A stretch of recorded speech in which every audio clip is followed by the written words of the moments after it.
नमस्कार दोस्तों।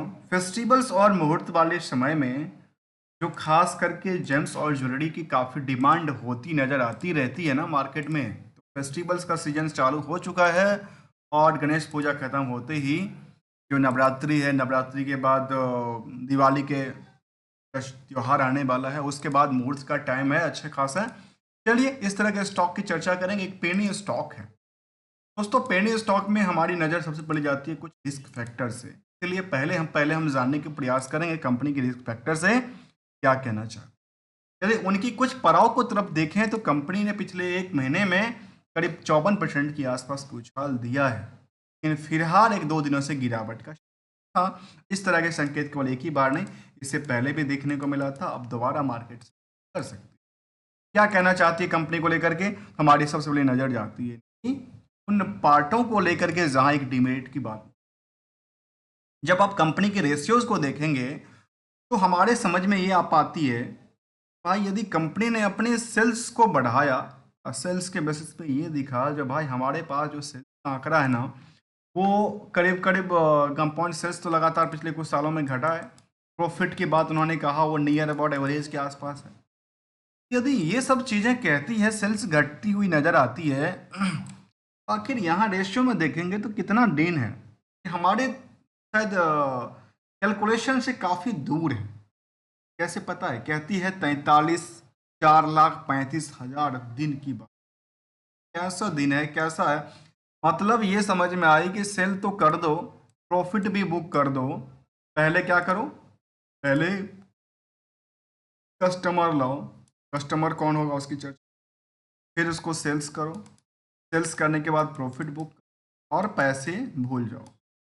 कभी सुना है आपने? यदि नहीं सुना है तो सुन लीजिए। अक्सर में कुछ ऐसे चीजें निकल के आती है जहां पे कस्टमर पकड़ के लाओ। अब यहाँ पे समझ में आ रही है क्या कस्टमर आपके रिलेटिव, या ऐसा तो नहीं जो शादी में आपने रेंट पे दिया, या शादी में जो लेके गए उधार वो पैसा ही नहीं दिया, ना आदमी मिला ना पैसा मिला। चलिए इसी की चर्चा करेंगे। हमें कुछ अजीबो गरीब चीज़ लगा, इसीलिए हमने सोचा कि अच्छा पहले यहाँ के डिमेरिट से स्टार्ट करते हैं। जहाँ कहती है ये नंबर को देखिए जहाँ पे डेटर्स की डे की बात, अब पैसा वसूली की बात कर। इसके अलावा जो हमारी नज़र में आती है ट्रेड डिसेबल को लेकर के जिसकी चर्चा करें तो वो कहती है पता कितना, 763 करोड़। बाबा ये अमाउंट है या केवल नंबर का खेल है? मुझे ये समझ नहीं आया। क्यों नहीं समझ आया पता है? इसके पीछे कुछ कारण खुद ही। जहां मार्केट में उनके उधार पड़े हों करीब 750 800 करोड़ के आसपास का, तो मार्केट कैप कहता है 44 करोड़। ये क्या मामला है भाई? कुछ तो मामला है। और मामला ये है कि अभी कहती है जो बुक वैल्यू से अंदर स्टॉक, अंदर परफॉर्मेंस स्टॉक। कहा 7 रुपए का बुक वैल्यू और 1 1.5 रुपए का स्टॉक, और हायर टू हायर कितना की आसपास का ये 52 वीक का। क्या लगता है किसी जमाने में स्टॉक 100 200 का गया होगा वाली बात है? चलिए हम उसको भी जरा अवलोकन करते हैं, क्योंकि कंपनी 1990 में बनी थी। जब कंपनी 90 में बनी और कामकाज था trading of the manufacturing of diamond and gold jewellery को। है क्या लगता है? चलिए चार्ट पे हम चलते हैं, समझने के प्रयास करते हैं लास्ट 10 साल की डेटा। तो दोस्तों देखा गया कि 10 साल में इसकी जो प्राइस रही है वो कहती है सबसे ज़्यादा किसी जमाने में प्राइस गई थी, इसकी प्राइस 3 रुपये 89 पैसे, यहाँ तक प्राइस गई। मतलब 4 रुपए की प्राइस 4 रुपए तक गया था, और हमेशा से ही अंडर वैल्यूड की कैटेगरी में आती है, और आज भी वही आंकड़ा कहती है। जबकि पिछले एक साल से डेटा को देखा गया कि कंसोलिडेट करते हुए थोड़ा सा ऊंचाइयों को टच किया है, लेकिन पुराने ब्रेकआउट को तोड़ने की तरीके में अभी नहीं तक नाकामयाब रही है।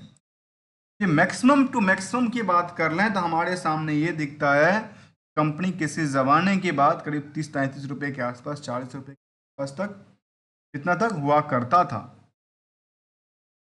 आखिर क्या हुआ जो मार्केट कुछ चली नहीं? मार्केट कुछ पंप डंप फंस तो नहीं गया? अब जो कि मार्केट ट्रेडिंग तो हो रहा है, आज भी देखने को मिला कि 5% के सर्किट के साथ लोअर सर्किट के साथ ट्रेड कर रही है।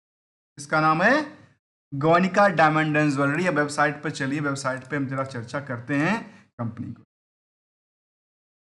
तो कंपनी के लेकर कहते हैं corporate and insolvency resolution professional के अंदर है एक कंपनी, अर्थात कंपनी ने जिनका पैसा लिया ना वो दिया ही नहीं, और जिनसे लेना था उनको भी नहीं, उनसे लिया नहीं।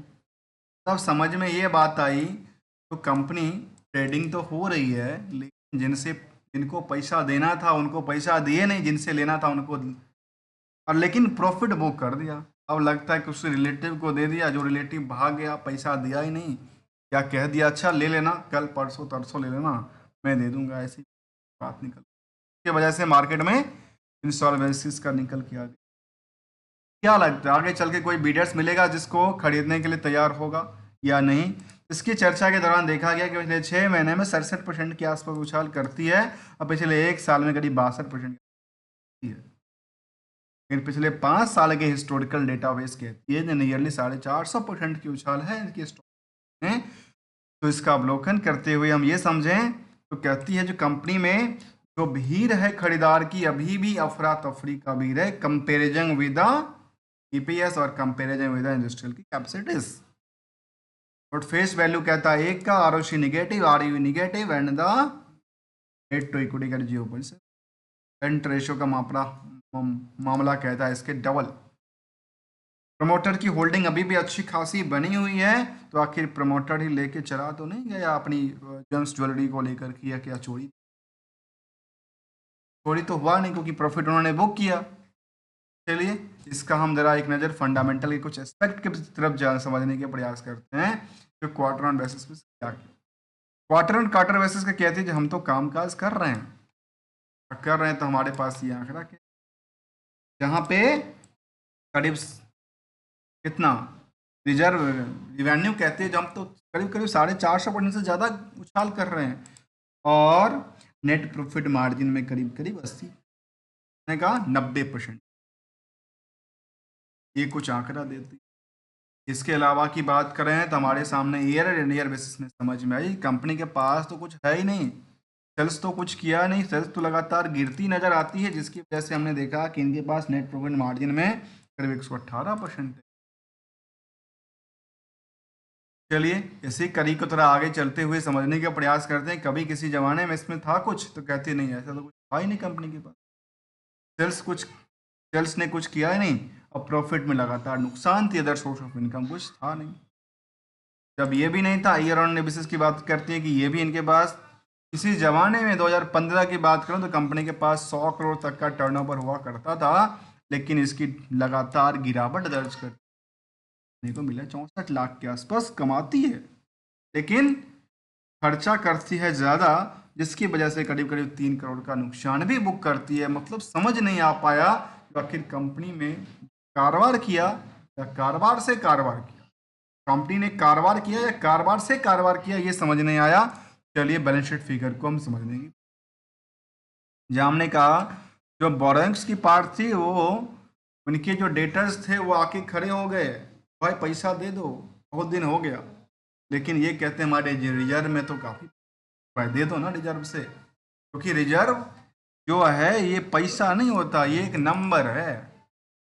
जब नंबर की बात करें के बाद कुछ और आंकड़ा की तरफ देखा है नहीं, इसके अकॉर्डिंग केवल 6 करोड़ का फिक्स एसेट्स है, और देने के लिए इनके पास लायबिलिटी पता ना कितना पड़ा है, पता है देने के लिए इनके पास पड़ा है करीब करीब 100, करीब करीब कह सकते हैं 600 करोड़ का।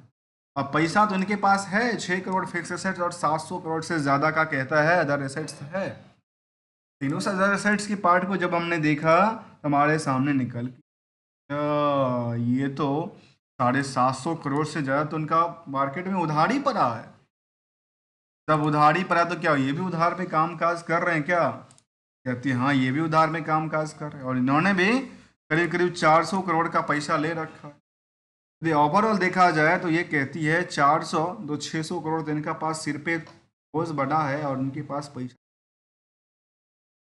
ये कुछ इनका आंकड़ा दिया।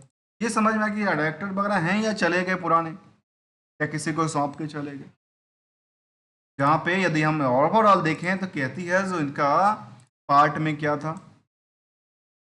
ये आंकड़ा कहती है, जहाँ पे ये आंकड़ा के साथ साथ इन्होंने कुछ बड़ी मूवमेंट की बात नहीं किया बारे में। यदि हम रेशियोज की तरफ देखा तो ये मैं समझ बिल्कुल नहीं आया, जबकि निवेशकों की बात करें, निवेशकों करीब करीब 36 से 40 हजार के निवेशक यहाँ पे थे, और पहले भी नियर अबाउट इसने के आसपास थे, आज भी करीब 36 कहता है। कोई बल्क डील की बात नहीं करता है, प्रमोटर्स होल्डिंग में नियर अबाउट सेम रहा है। कोई एफ आई डी आई की बात करें तो डी आई तो वहाँ पे 2% क्या है, पंजाब नेशनल बैंक है। आखिर पंजाब नेशनल बैंक कैसे आया, क्या उन्होंने अपने शेयर को खरीदा या लोन के बदले उनको शेयर मिल गया, मतलब लोन के बदले इनको शेयर दे दिया गया कंपनी में, ऐसा ही मुझे ऐसा लगता है। इसके अलावा जनरल इंश्योरेंस कंपनी था, लेकिन वो फिलहाल यहाँ से बेच कर चल चुके, उनको नुकसान हुआ या फायदा हुआ आम पब्लिक में कोई भी 1% ज़्यादा नहीं है, लेकिन 40% के आसपास की आम पब्लिक की बात कहती है, और उसमें 40,000 लोग की बात करती नजर आती है। जैसे सेंटिमेंटल इसके बारे में कहते हैं, स्टेशन ऑफ एजीएम की बात उन्होंने किया और एजीएम के लिए स्टेशन ले लिया, क्योंकि इनके पास एजीएम के लिए फिलहाल नहीं है। दोस्तों यदि आप ऐसी कोई स्टॉक की चुनते हैं जो कि पेनी स्टॉक्स हो, और पेनी स्टॉक के साथ साथ की बात करूं तो ये आपको दिखता हो कि अंडर वैल्यूड की कैटेगरी में आता है, तो दोस्तों ये जो बड़ी बड़ी हेडलाइन चल रही थी, मस्तानी खबर, ये जो शेयर्स हैं वो सोने और हीरे के 56 चला जाएगा, ये सब बातें तो नहीं चलेगी, क्योंकि इसमें फैक्टर की बात करी थी, जहाँ पे हमने इसको ये देखा जो गोनिकास के अंदर 6.5 लिखा है। ये हमने कुछ समझने का प्रयास किया, हाई वॉल्यूम तो टच करती है, कामकाज नहीं कर पाती है, और लगातार कई बार चलती तो है, लेकिन चलती चलती गिरना भी चालू कर देती है, और यही इसका आंकड़ा है। अब जिन लोगों ने इस प्राइस पे लिया उनके लिए तो मार्केट में संकट की घड़ी बनी, जिन लोगों ने यहाँ पे लिया उनके लिए मार्केट की बनी, लेकिन जिन लोगों ने यहाँ से लेकर सस्टेन करके रखी उनके लिए तो मक्खन पे मलाई भी मिल गई। मक्खन की मलाई का जो गुडविल निकला वो करीब 60-70% के आस। जहाँ तक ये भी देखने को मिला जो कंपनी 2013 के बाद कुछ दिया नहीं निवेशकों को, और ओवरऑल यदि कंपनी की तरफ देखें तो उन्होंने ऑपरेटिंग प्रॉफिट में सस्टेन करती हुई नजर आ दी कंपेयर टू द मार्च पर क्वार्टर, मार्च से जून क्वार्टर के अकॉर्डिंग, और कंपेयरिंग विद द सेंसेक्स की परफॉर्मेंस केवल और केवल 5 साल में देखने को अच्छी मिली, अदरवाइज इसमें अच्छी नहीं थी। लेकिन कंपैरिजन यदि तभी भी रिस्क फैक्टर के अकॉर्डिंग एफडी और बाकी करें, शायद 1 साल में करीब 54% की शायद एफडी नहीं देती पैसा, पैसा बन इसके साथ रिस्क फैक्टर। हमने समझने का प्रयास किया गोनिकास डायमंड एंड ज्वेलरी कंपनी को लेकर के, जो फिलहाल आईबीसी के अंदर है, कॉर्पोरेट इन्वेस्टमेंट रजिस्ट्रेशन प्रोसेस देखने को मिलता है, और ये इन्होंने डेटा को शामिल किया है। इसके अलावा कुछ और अपडेट की बात फिलहाल नहीं है, कुछ अपडेट आएगा तो हम आगे चल के कुछ चर्चा करेंगे। तब तक के लिए मिलते हैं कुछ नई स्टडी के साथ, नई कंपनी के साथ, और जाइट दोस्तों किसी भी स्टॉक को लेकर, किसी प्रोडक्ट को लेकर मैं ना ट्रेडर्स हूँ ना कोई एडवाइजर्स हूँ, ओनली एज ए लर्नर हूँ। यदि हमारी लर्निंग्स पॉइंट ऑफ व्यू में आपको कुछ वैल्यूशंस ऐड होता है तो फिर आप ज्वाइन कर सकते हैं, सब्सक्राइब कर सकते हैं, और बेटर लर्निंग अवेयरनेस एजुकेशन को सपोर्ट करने के लिए ज्वाइन बटन को क्लिक करके सपोर्ट भी दे सकते हैं। मिलते हैं कुछ नई स्टडी के साथ, तब तक के लिए thank you so much for joining.